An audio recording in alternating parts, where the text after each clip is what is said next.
pause and reflect, because it's often good to know where you came from in order to know where you're going to. For those who remember, in 2018, we were the Perfect Game Collegiate Baseball League champions. Unheard of, because Amsterdam wins every year. But that one year, and that was the magic of Jamestown. It was led by Anthony Barone. And Anthony Barone is here today. And we're inviting Anthony to come up to talk a little bit about what he's doing in Milwaukee, but to underscore the fact, and some of you were there, it was in early 2019 when we weren't sure what was going to happen, as it had been announced that the owners of the team, who were located in Milwaukee, were going to put all of their franchises into the Midwest. And I know not everybody passed Geography 101, but Jamestown, New York is not in the Midwest.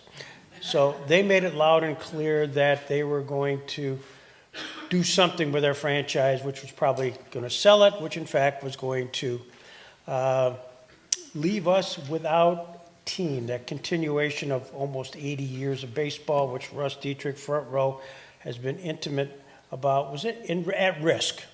But due to conversations among the mayor, myself, and the owner, they made an announcement one day, and the person who made that announcement was one Anthony Barone. So, Anthony, if you want to come forward, love to have a chat.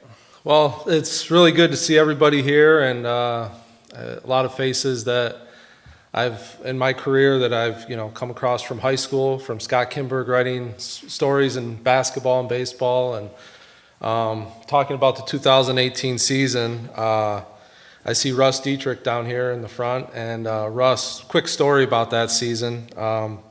We ended up in 2018, I think we were at that point like 38-15 going into the postseason, and we were the 1 seed in the Perfect Game Collegiate Baseball League, and so we had home field advantage for the whole playoffs. And I can still remember back then the playoffs were different. We did best of 3 series for 3 rounds, and Russ came on our bus that day as we were getting ready to go up to Geneva, I believe, and said, "Hey, Anthony, we're going to be playing all the playoffs on the road."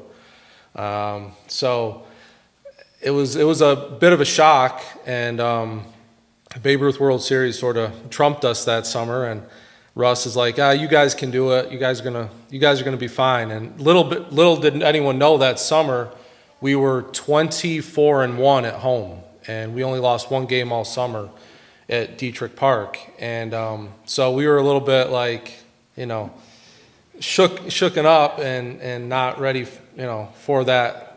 And the guy at that point of the summer, the guys were ready they were tired, they were ready to get home, and then I had to tell them, "Hey, we're going to be on the road for the whole entirety of the playoffs." So we ended up beating Geneva, then Newark, and then we got to the championship series against Amsterdam, who, like Greg said, they always win it.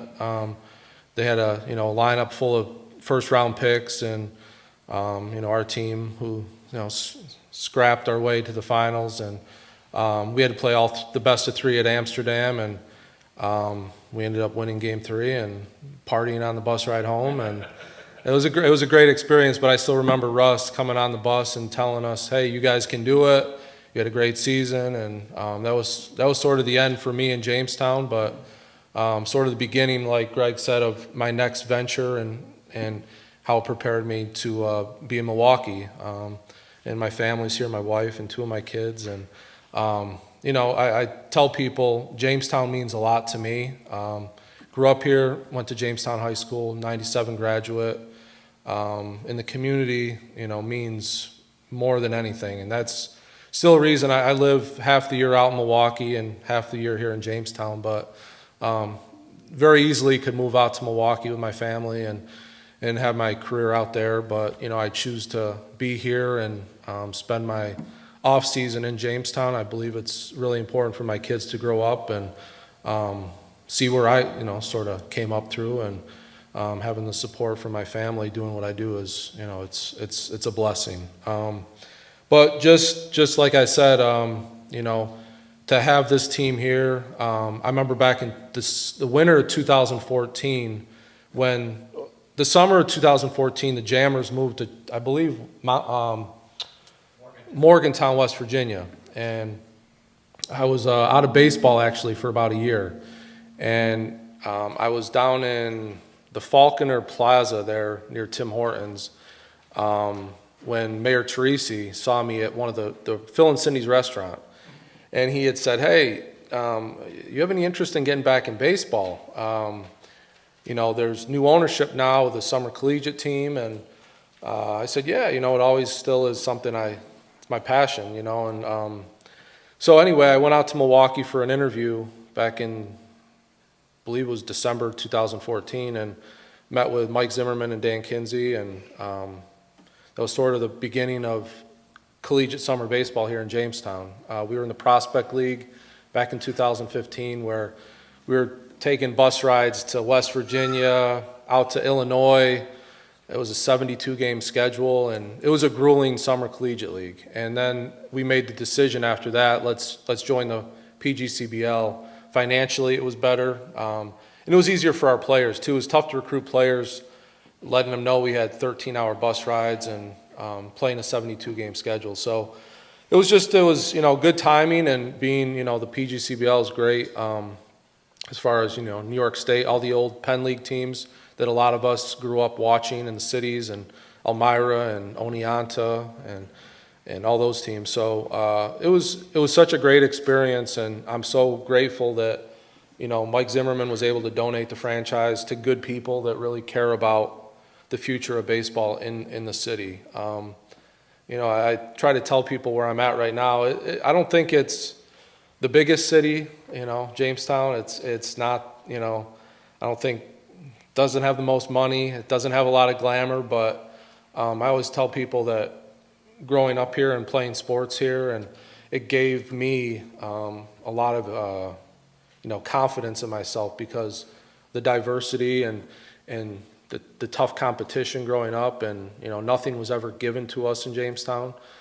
So it was something where a lot of pride, and I'm so glad to see that the right people are taking over the franchise. And 5 years has gone by really quick. I can still remember the COVID years and doing all, I didn't know what I was going to be doing. I'm sure a lot of you guys had no idea what was going on with the franchise. So it's in good hands, and I always try to check in and make sure, everyone's doing well. And I'm here today too for another reason. Maybe you guys will find out a little later during the meeting, but a very important person, part of my coaching career, and is going to be a bigger part of this, and hoping, just keeps growing and getting bigger. So a lot to be thankful for, and just keep going. I know, like, being in professional baseball is a little bit different. It's a longer schedule. It's guys are getting paid, but this is really the roots of where a lot of players make their way. So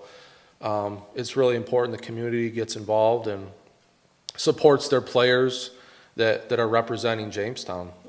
But I still feel proud I was just going with my kids this morning.